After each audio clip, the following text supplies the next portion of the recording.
everyone. So in today's video I'm going to be preparing the garden for spring, and I'm going to be concentrating on two areas in particular: the little white garden room at the back of my house and the little shady courtyard through here. So when I say preparing for spring, in this video I'm going to be concentrating on the hard areas. So the fences, the masonry, even the block paving underfoot. My plants are going to be arriving very shortly, whether I'm ready for them or not. And really I just want to give them the best backdrop. That's what I'm doing. I'm giving them the best backdrop, the most beautiful surroundings to grow in. Now I certainly don't do these jobs that I'm going to show you every year. The fences I think haven't been painted for at least 2 years. The masonry, these garage walls, they haven't been painted well, a long time before COVID, so they are in much need of a refresh, and I even get round to cleaning the block paving in the courtyard. I don't know whether that was worth it or not. We shall see. So for anybody who's new to painting, maybe you've never painted your fences before but you fancy giving it a go, I do go into quite a bit of detail to begin with, telling you the different paints you can buy, the different paints you might need for different surfaces. Nothing sponsored, so I'm not suggesting this paint is better than that paint brand wise. But then what I do is I just speed the footage up and I give you mainly befores and afters. So it's a gorgeous day in the northeast of England here. My phone is saying it's 10 degrees Celsius. So that is the minimum temperature that most paint companies say you can paint at. I'm in my little white garden and I'm going to start painting the fences.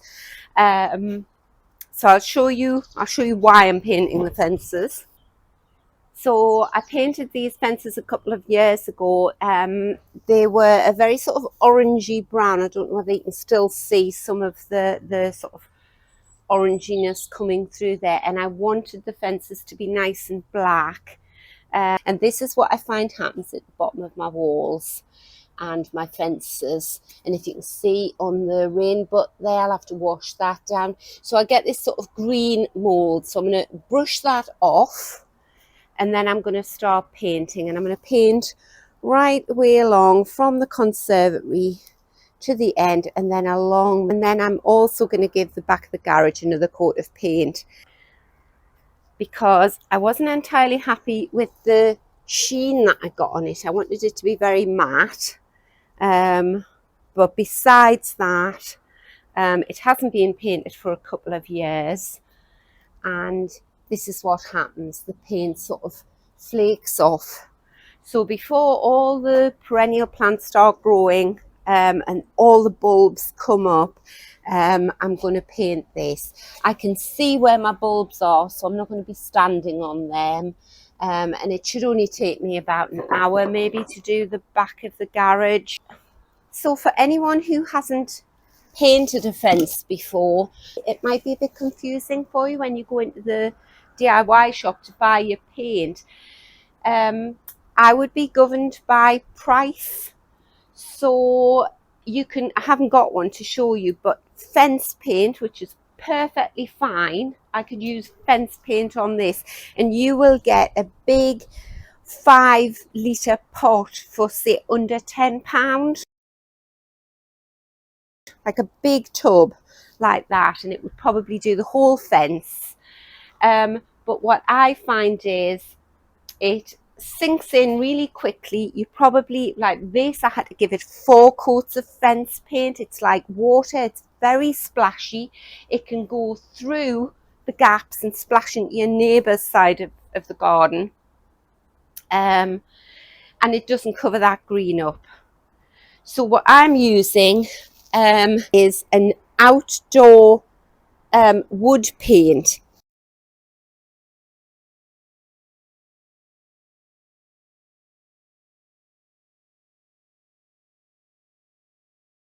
Now that pot there cost £12, and I'm going to be using 3 of these to do. I'm hopeful that it will do right along the fence, but I think, you know, I'm doing it myself. I'm not paying labour, so £36 to have all this beautifully painted isn't bad. It's just the same as the fence paint, no matter what they say on the tubs of paint. I've been painting fences for years. They'll say, oh, 5-year guarantee or something. I have to do my fences at least every 2 years. A lot of people will do theirs once a year.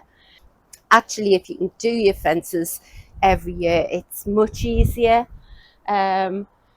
because the paint doesn't sink in as much. So instead of doing 2 coats every 2 years, do 1 coat every year, and your fences will always look lovely. So that's what I'm going to do. I'm just going to give you before or afters. If you want to see me painting fences like these, I've got a video out. Incredibly boring. It's just me painting this fence, and it took me weeks because it was weather dependent. I think it was 2 years ago, February 2 years ago I started, and I don't think I finished until April, because you can't paint on your fences when they're wet. You can't paint on your fences when it's less than 10 degrees Celsius. So at this time of year, although plant-wise it's the perfect time to paint, weather-wise it's not. But then if you leave it and your plants all grow, you can't get in behind them. So you just have to judge it yourself. Right, so I'm going to get painting, and I'll give you before and after shots, and I'll put a link to that first video where I'm covering this orange up. I'll put that link in the description box below. I've got I don't know what that's made of, bristle or something, and I'm just taking the thick of the green off. I'm not too precious about it. Do that all the way along, and then I'll paint over the top.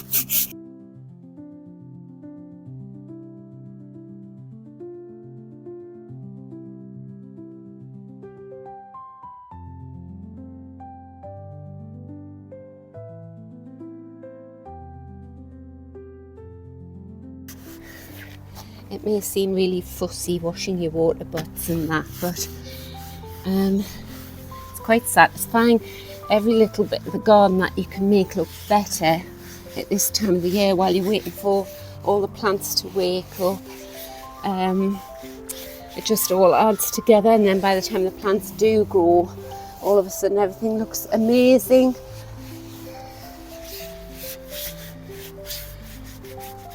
There.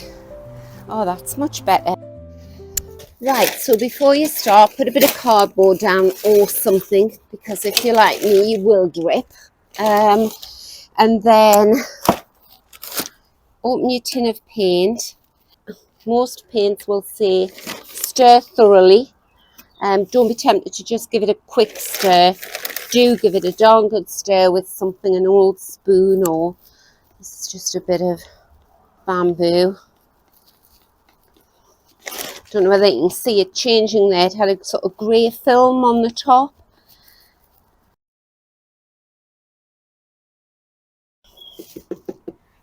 And then, right, take no notice of the green in there.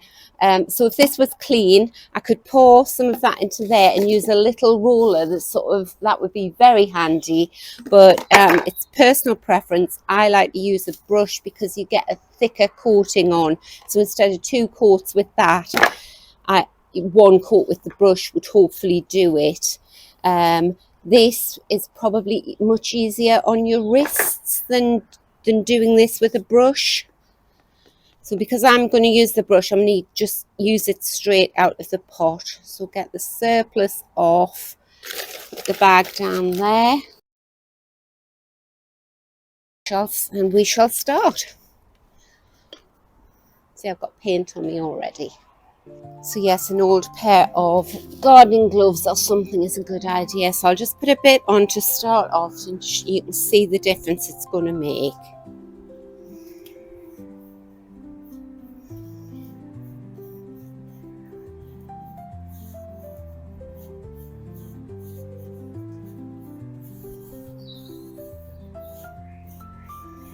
And also with the brush, you can sort of get into those between the planks. And always remember to just, with a relatively dry brush, run along the top. Don't be tempted to load the brush, because obviously then the paint would drip down on your neighbour's side. And you know, if you don't get out and paint your fences this year, if you can it, or you can't find anyone to paint them for you, then once the plants start growing, you'll forget all about them, and the plants cover the fence up anyway. So it's nice to do when the weather's like this, you've got nothing else to do, and you're just dying to start gardening, but you can't, because it's too cold for the plants to grow yet. So there we go, that's the difference it's going to make to my fence. It's going to look lovely. And the only reason I'm using garden wood paint as opposed to a fence paint is that the wood paint has a higher pigmentation, so you get more depth of colour. Now, if these fences were just sort of brown, a nice brown colour, and I've been painting them for years and years, then fence paint would be absolutely fine. It always has been for me, and it's a lot cheaper. But what I found is when I wanted to change the fences to jet black, I wasn't getting that result with the fence paint. I didn't get that deep black colour. It was more of a sort. It was pretty, but yeah, it wasn't the result I wanted. So this wood paint is working much better for me. Again, there might be people out there saying, oh, you should have got rid of all of that before you started painting. But you know, it's your fence, you're doing the work. So, and I've learned from experience, it makes no difference whether I completely get rid of this green or not before I paint. As long as I brush the worst of it off, the paint job still only lasts 1 year before it looks like it needs another coat of paint. I actually like fences where they're just like natural. But obviously once you start painting them, you can't ever go back and get that effect without sort of taking the paint off. So there, I think that's covered it really well. So I've got most of the way along this fence before I've run out of that 1 tin of paint. So I'll show you. Obviously I haven't done behind the water butt there. I've done all the way along here to there. I hope you can see the difference.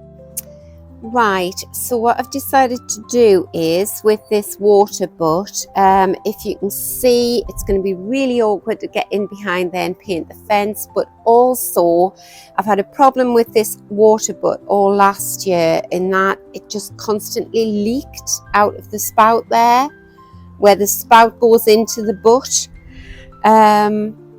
So what I've decided to do is I'm going to just empty it all out into watering cans and get rid of the water, and then it'll be an easy thing to just move that whole water butt out the way. I'll clean the wall down out there. I'll take the camera and I'll show you. So yeah, because the water has all been leaking out and splashing, I've got mould all along the bottom there and behind. There's a drain around the corner there. So I'm going to scrape the mould off, clean the paving, fix the water butt if I can. If I can't, I may just have to invest in a new one. It's always leaked ever since I first bought this water butt. But obviously it's really awkward because once it's full of water, you can't do anything about it. And then I'll paint the fence behind and put either that one back fixed or a new water butt in place. So I think I'll stop painting there because it's almost 5 o'clock at night. So it's lovely that it's still daylight now. But I think I'll move the water butt. I've emptied it out completely into watering cans. But then once the thing's empty, it's really light. And There's a little bit of water left in, but you know, you can sort of pick them up with one hand after that. They're not heavy, so we'll see. So yes, that's going to be much easier to paint that fence. You can see I haven't moved it when I've painted the fence originally. So 2 years ago, that's what colour the fence was, that sort of orangey brown. And then the water butt's been in place, so I've I think I had 4 or 5 coats on 2 years ago of fence paint. And I've just sort of painted round the water butt, which was fine, but I think it was even leaking then. So I'm really pleased that I'm getting this sorted now. And then the base, that's weird. Oh, the base is just all separate. Right, okay, so that's really light.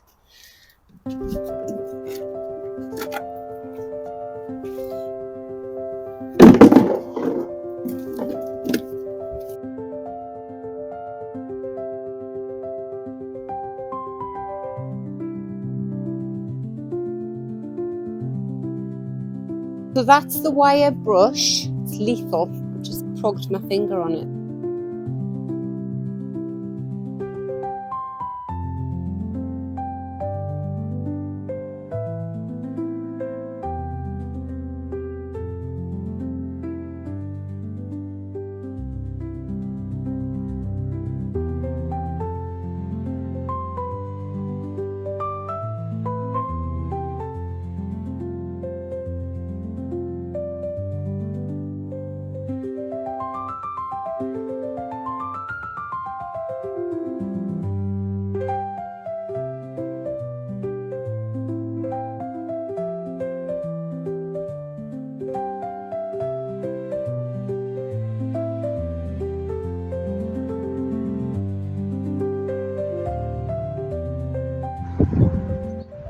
So the water butt leak has been fixed and that's back in place, and the fence is all properly painted behind it. So there we go. The fence is done.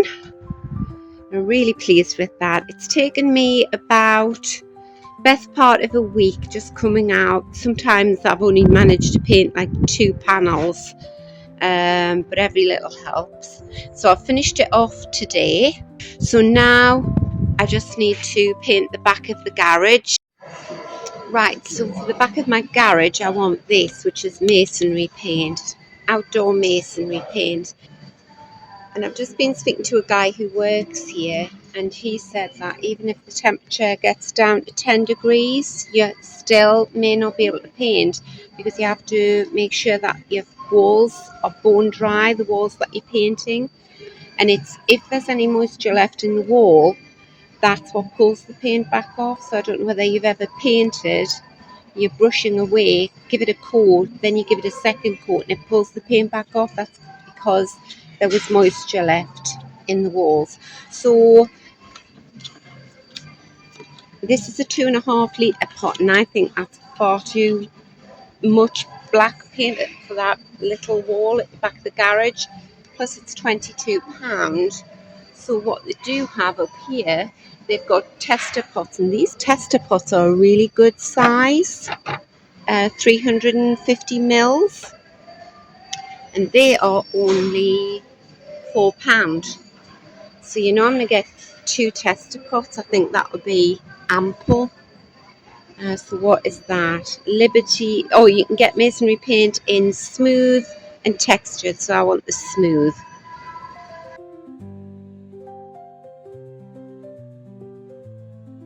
Right, so now we'll go through the little courtyard area and I'll show you the next area that I'm going to do. Right, so I'm ready to paint this wall now. So I'm not worried about the colour. I'm going to paint it this colour, which is what's it called? Earthy beige. And I use that colour inside my conservatory, but also this is the masonry paint equivalent of that. And my daughter painted the outside of her house with it. So I know I'm going to like the colour. So this was what was left after my daughter painted her house. And that's a good thing to do.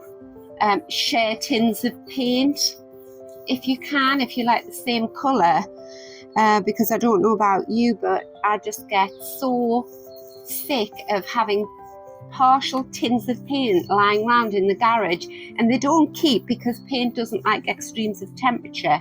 So it gets really freezing cold in there in the winter, and it gets boiling hot in the summer, and it turns the paint sort of rancid if you try and keep it for about a year. So this way we get rid of another big tin of paint, because if she'd stored this in her garage, it wouldn't be any use by next year. Right, let's see. Oh yeah, that's covering that up lovely. And when you've got a lumpy, bumpy surface like this, sorry if you know this already, if you like painting, but if you don't, if you've never painted before, you have to sort of paint by sort of going in circular motions on bumpy surfaces like this, and that gets into all the nooks and crannies.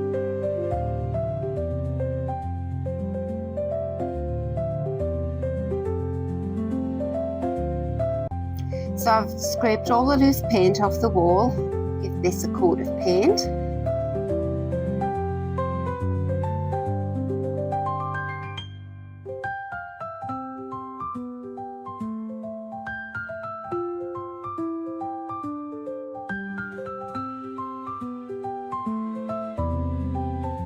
So there we go, all done. I hope you think it was worth it. I'm really pleased with it. I'm glad I did it.